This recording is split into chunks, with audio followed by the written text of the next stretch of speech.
Well, good afternoon. This is Representative Carpenter with a capital update for March 1st.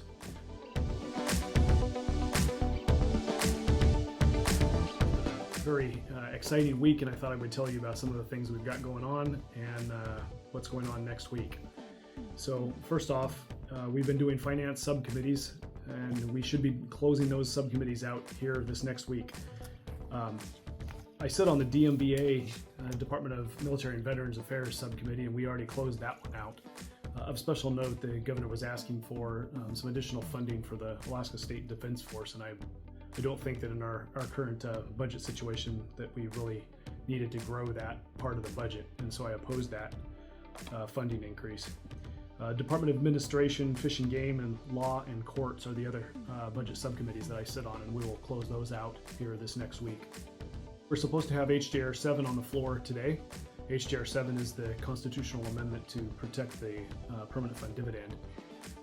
We didn't have all of our members present, and this is a pretty historic vote, so we made a decision to hold that vote next week when all of our members can be present. Next week, we'll be taking up House Bill 67 in House Judiciary.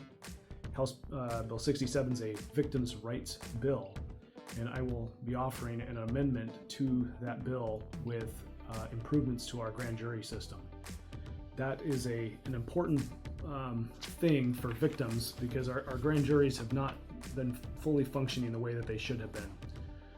So just to summarize what's a fairly complex amendment, we're going to ensure that the grand jury can investigate and indict or issue reports while maintaining the due process rights of Alaskans, which is a key thing that we have to understand, is that a grand jury has a constitutional right to investigate, indict, and or report on crimes that are happening or things that are impacting public safety or public welfare of other things. And statutorily, they have some pretty broad powers. But Alaskans also have constitutional rights for due process, and that needs to be considered by the grand jury. So we need to clarify the statutes on that. We're also clarifying the statutes regarding hearsay evidence that's admissible to a grand jury, and grand jury rights and responsibilities, as well as the prosecuting attorney responsibilities.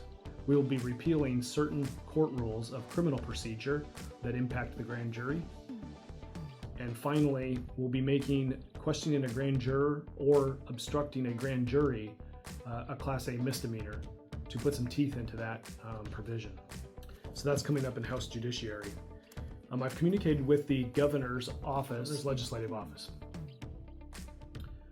Following the passage of Senate Bill 140 and the governor's press conference that he is likely to veto that bill if we do not have another bill that has policy improvements or education policy reforms in them. I've communicated with the governor's office on what I think would be good to have as policy reforms.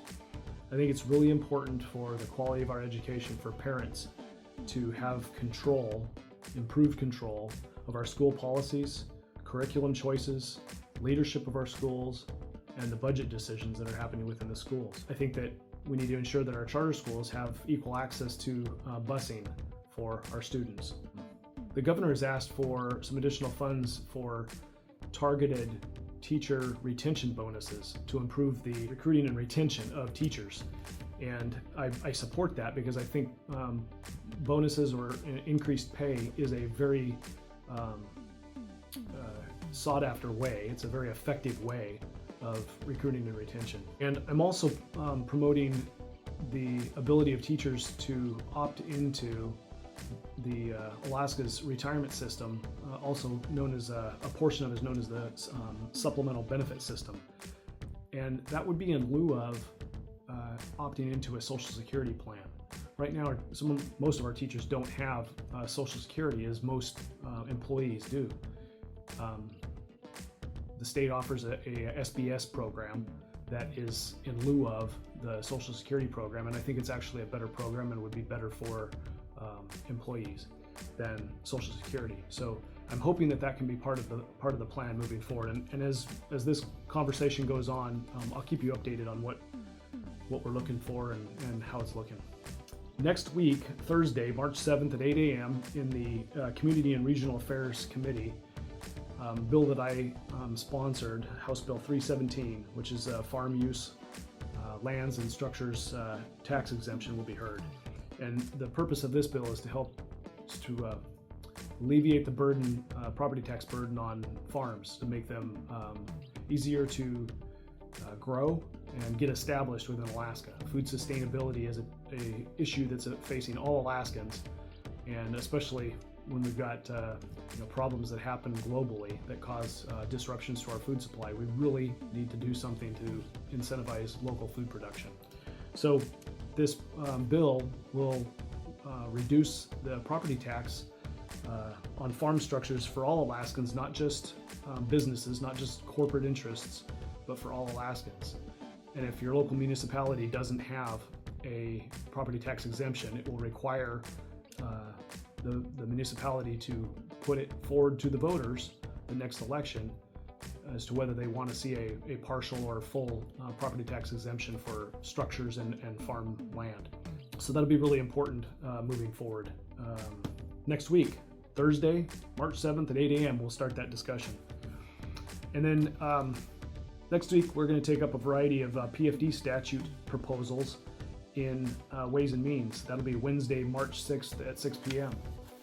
So we've had a conversation about HJR 7, which is constitutionally requiring a payment of a dividend by statute. And then next week, we will take up the proposals that are currently before us on what that statute should say.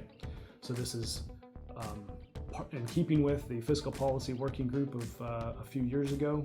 I'll make that almost 3 years ago, where we recommended some systemic changes in order to improve our structural imbalance. So we're going to do that, start that 6 p.m. next Wednesday. If you've got any questions about anything that I've talked about today, or want to share with me what's on your mind, call us here at our office in Juneau. It's 907-465-3779, or you can email me your thoughts at rep.ben.carpenter@akleg.gov. This is Representative Carpenter signing out from Juneau.